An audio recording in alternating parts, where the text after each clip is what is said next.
Muito boa noite a todos, que a paz do Senhor esteja com vocês.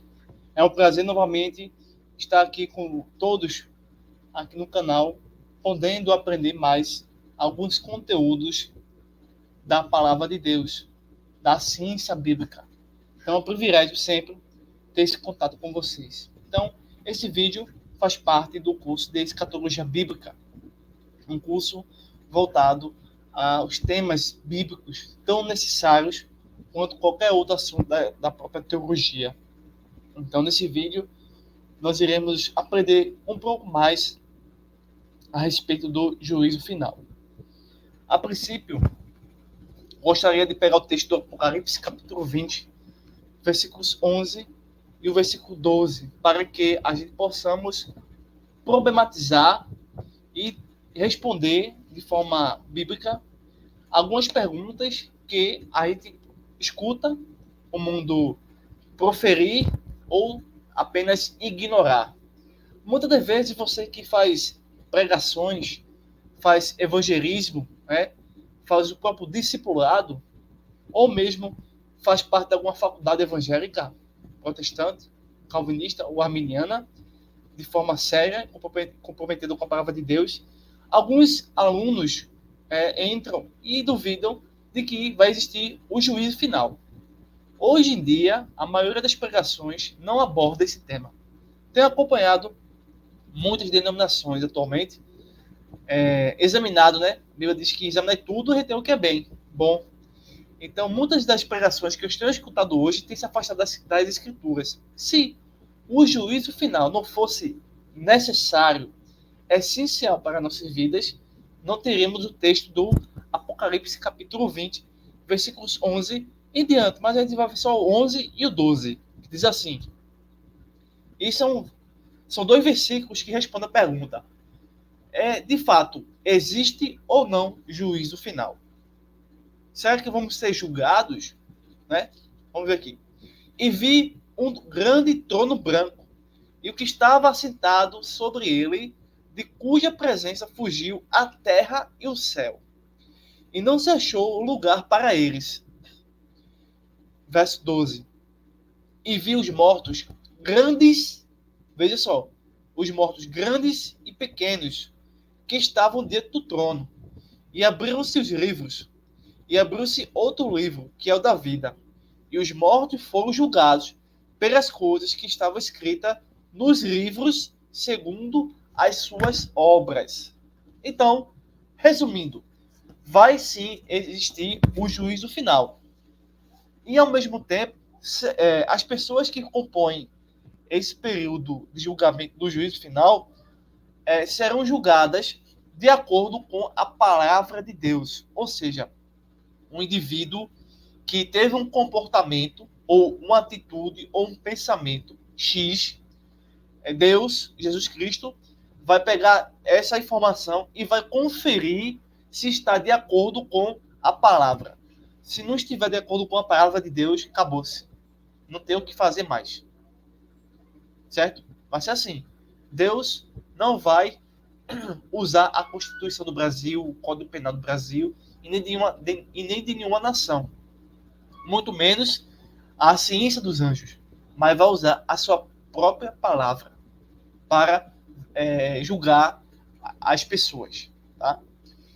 E mostrando que temos bases bíblicas para confirmar isso. Então, muitas pessoas acreditam que não existe juízo final. Mas o texto do Apocalipse 20, versos 11 e o 12, confirma isso. Independentemente da sua patente, do seu, da sua economia, da sua finança, independente do seu grau de intelecto, né, do seu grau social, cultural, seja pequeno ou seja grande, todos serão julgados. E nesse caso, o tema aqui é juízo final. Se a sua vida não estiver de acordo com a palavra de Deus, não adianta nada.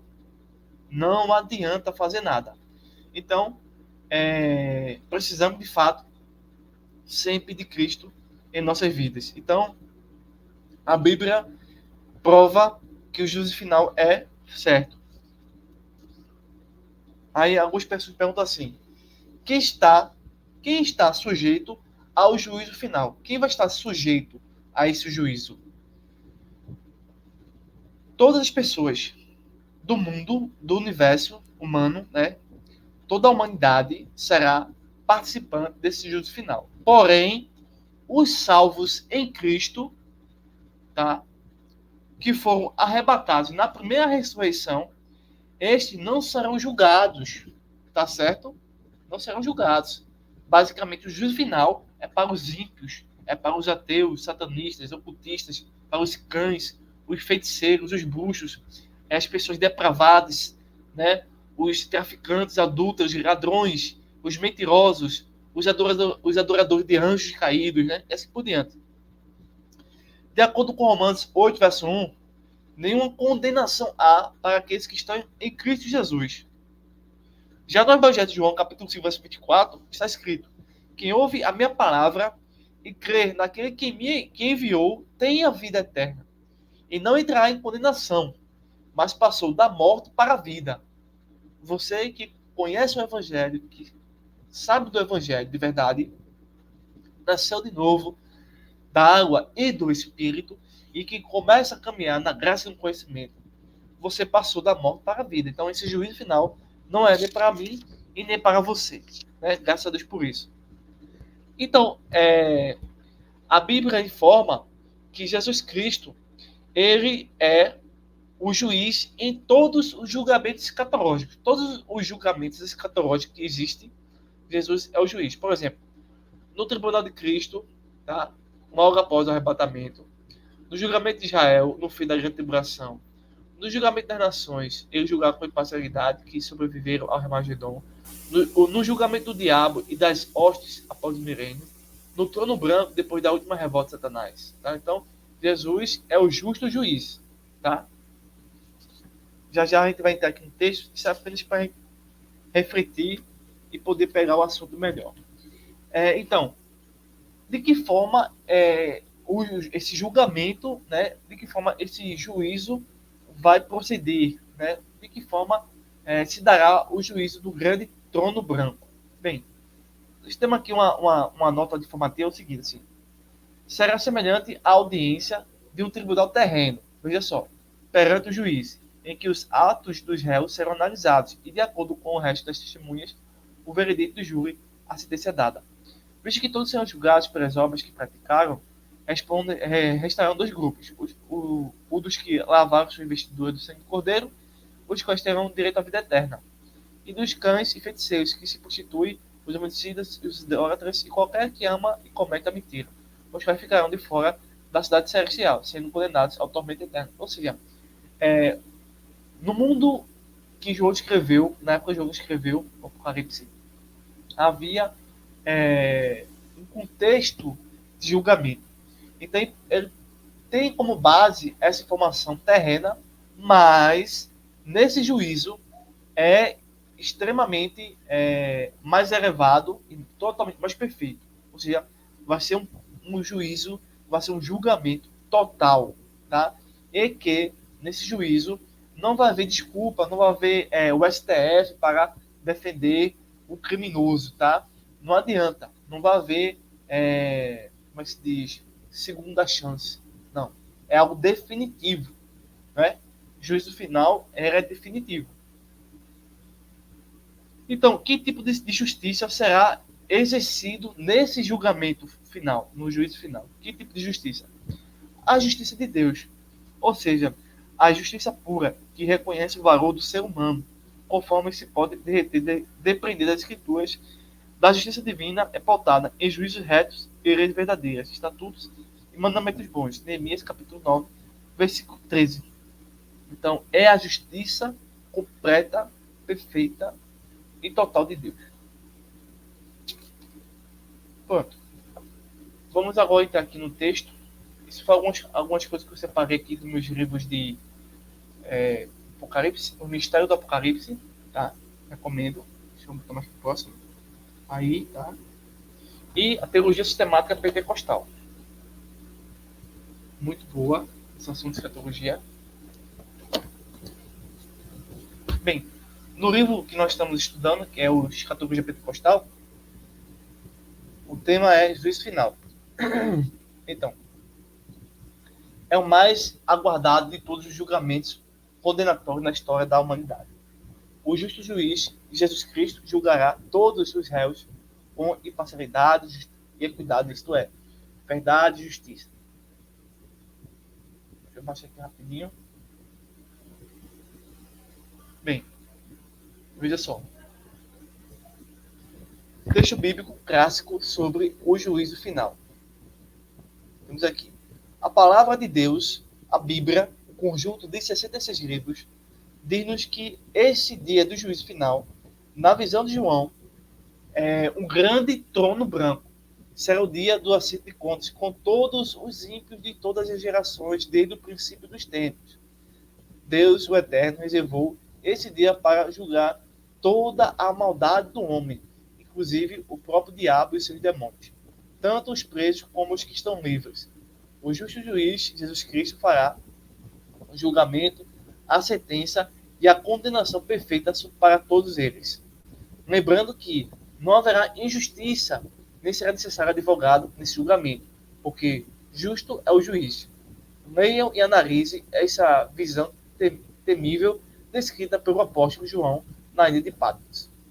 Nós vimos aí alguns textos do Apocalipse 20, versão 11 ao 15, mas 11 e 12 já citamos, e era a principal base, mas 11 ao 15 fala muito sobre o juízo final. Antes de esboçar as questões que envolvem o juízo final, vamos ver alguns eventos que antecederão esse juízo, como a prova final para os que estiverem no milênio, a sedução da antiga serpente que será solta para enganar as nações. E, finalmente, o destino eterno de Satanás e todos os anjos caídos. Prova final. Todos os que participarem do milênio terão 1000 anos de paz, justiça, prosperidade e abundância de viveres. Isso ser o tentador. Agora, estes serão provados para saber se realmente são leais a Deus. Está escrito, para com Deus não há acepção de pessoas. O livre-arbítrio foi uma dádiva de Deus para o homem. Sempre ter o direito de escolha.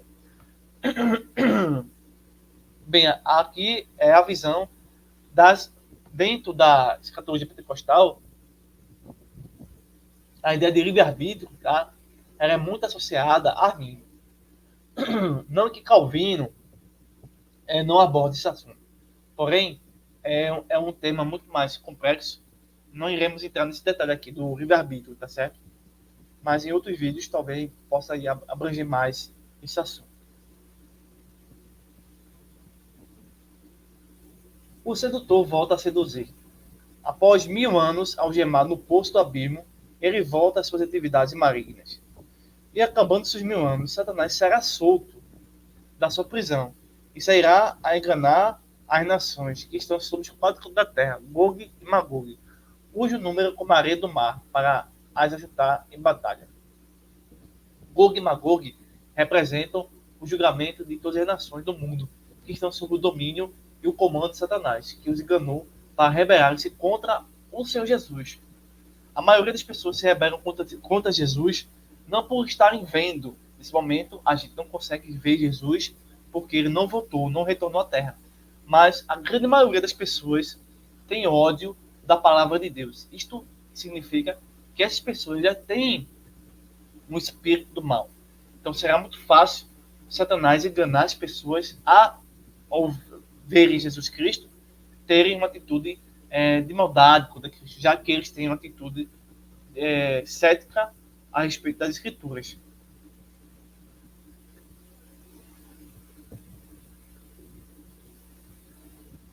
Por que será solto momentaneamente o sedutor? Por que Satanás vai ser solto? Algumas pessoas podem perguntar, né?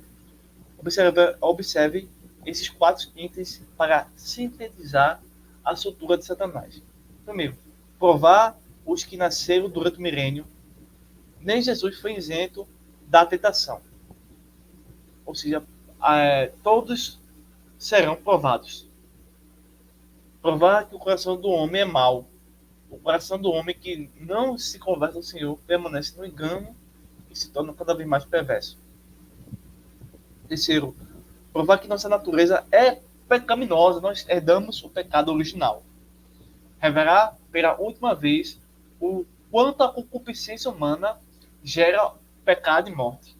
Quarto, demonstrar que o diabo é totalmente corruptível. Perdão, desculpem. Demonstrar que o diabo é totalmente incorrigível. Desde que caiu, as suas ações são roubar, matar e destruir. Ou seja, temos 4 informações que fazem a gente compreender por que Satanás será assunto. Primeiro, para provar, né, tentar as pessoas que nasceram durante o milênio, tá certo? Mostrar que o coração do ser humano, sem Cristo, é mau, né? Podemos acreditar em Deus? Podemos. Todo mundo pode acreditar em Deus. Porém, viver essa certeza é diferente.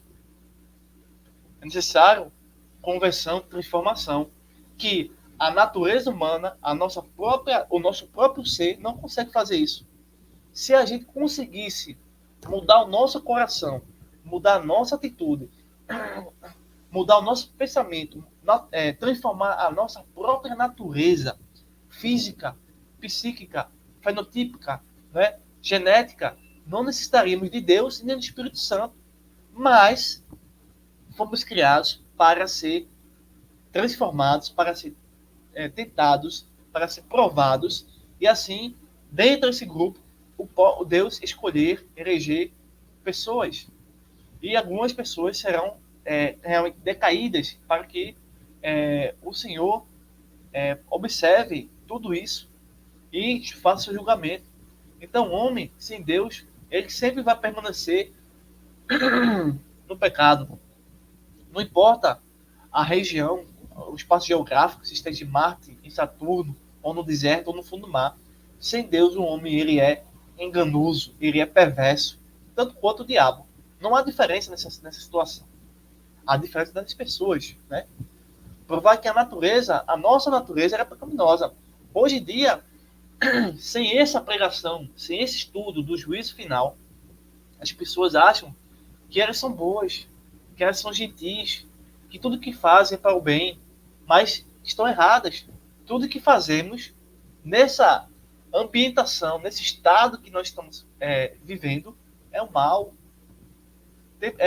Hitler, Stalin, Trotsky, Mao Tse Tung, um ateu, um satanista, pegar uma semente, plantar e fazer crescer uma árvore, não torna esse indivíduo bom.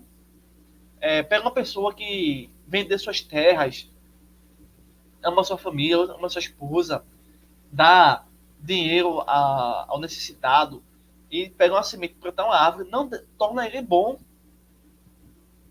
O que nos torna bom é a graça de Deus em nossas vidas.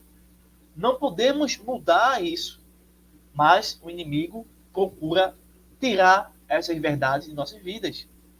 Por fim, também isso mostra que é necessário demonstrar que o diabo ele é profundamente maligno, porque saiu da presença de Deus, não quer conhecer Deus, não quer obedecer a Deus. Então ele só vai matar, roubar e destruir. Vamos ver mais algumas coisas aqui. Então, o fim de Satanás é certeza. E toda a hoste infernal. Então, hoje nós temos diversas religiões falsas, diversas igrejas que se dizem cristãs, diversos pastores que não pregam a palavra. Temos o mundo espiritual, muitos anjos caídos, muitos demônios. Temos ideologias que contradizem a palavra de Deus. Temos casamentos que não servem ao reino de Deus. Temos pregações, enfim. O mundo está perdido, o mundo está em um colapso, o mundo está em um profundo buraco negro. Então, mesmo que essas forças existam, né, mesmo que esses seres do mal existam, eles serão derrotados. Primeiro, eles já foram derrotados quando Deus mandou escrever a palavra de Deus. O diabo já foi derrotado aí. Por quê? Sem a palavra de Deus, não teremos conhecimento. O diabo também já foi derrotado quando Deus ele entra não só na matéria, não só no mundo físico, mas também ele entra no nosso mundo pecaminoso, porque estamos em pecados. E ele entra e se revela através da sarça ardente e aquela história toda que nós sabemos. O diabo já perdeu quando ele escolheu profetas. O diabo já foi derrotado quando Jesus nasceu, quando Jesus chamou os 12, quando Jesus foi crucificado, quando Jesus ressuscitou. E o diabo vai ser definitivamente derrotado diante de nossos olhos, tá? Quando Jesus arrebatar a igreja, porque um dos intentos do diabo é querer que a igreja fique, para ele apagar a igreja da terra, mas ele será derrotado de todo jeito. Ele será derrotado quando a igreja for arrebatada e será derrotado no Armagedon. E final de jogo para todos o mundo, as pessoas que negam a palavra de Deus, negam Jesus Cristo. Então, ele arregimentará um grande exército para pelejar contra os santos. Veja, o mundo era dividido em Ocidente e Oriente. O mundo é dividido em antes e depois de Cristo. O mundo é dividido também entre o reino de Deus e um falso reino ilusório. O mundo é dividido entre os cristãos e os ateus. Ou você é cristão ou você é ateu. Ou você é cristão ou você adora a Satanás. Então, nesse grupo, segundo grupo, o diabo tem esse exército, tá? Mas eles serão imediatamente repelidos e seus adeptos serão definitivamente aniquilados, quebrados, derrotados, conforme Apocalipse capítulo 20, versículo 9. Então a Bíblia não foi modificada. Temos aí um texto que contradiz o poder do diabo. Se o diabo fosse onipotente, onisciente, onipresente, se esses falsos deuses que temos por aí fossem onipotentes, oniscientes, onipresentes, que não acreditam na palavra de Deus, eles modificaram o texto. Mas o texto diz que o diabo será aniquilado.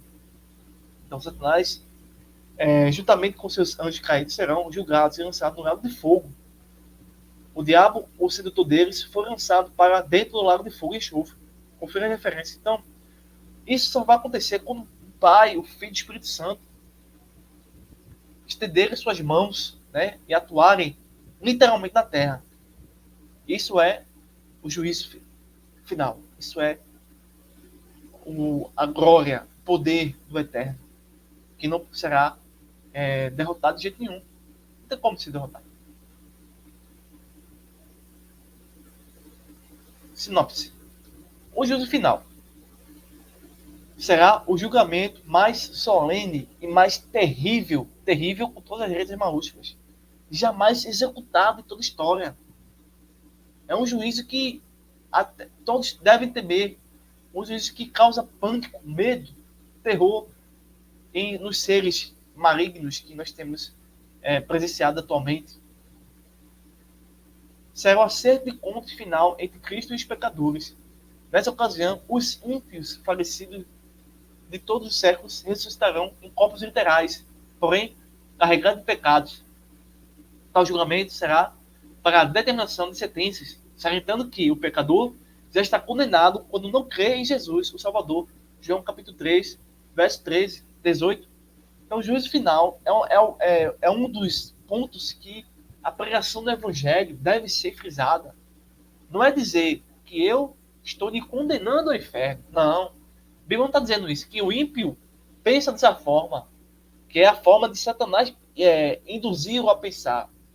Mas, se Deus der graça, se Deus chamar essas pessoas ao arrependimento, por meio do texto do Apocalipse capítulo 20, versículo 11 e 12, as pessoas vão perceber que eles estão em sérios estados e que eles necessitam crer em Jesus. Quem será o juiz? Já respondemos acima. Quem será esse juiz? Será que o juiz do grande trono branco, né? Será que quem será esse juiz desse julgamento final?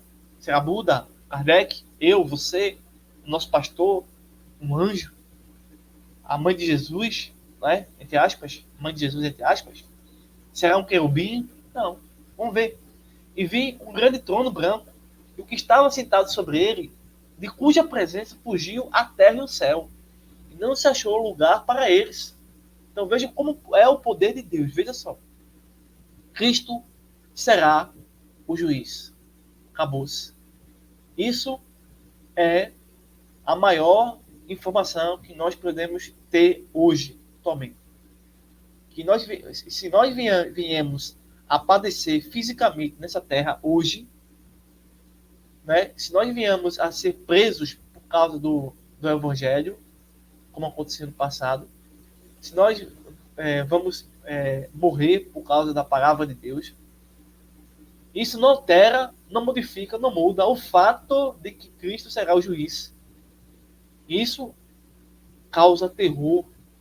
Talvez não nos ímpios e ateus atualmente, porque eles desconhecem Deus. Mas quando Deus exercer esse ato, eles realmente cairão por terra.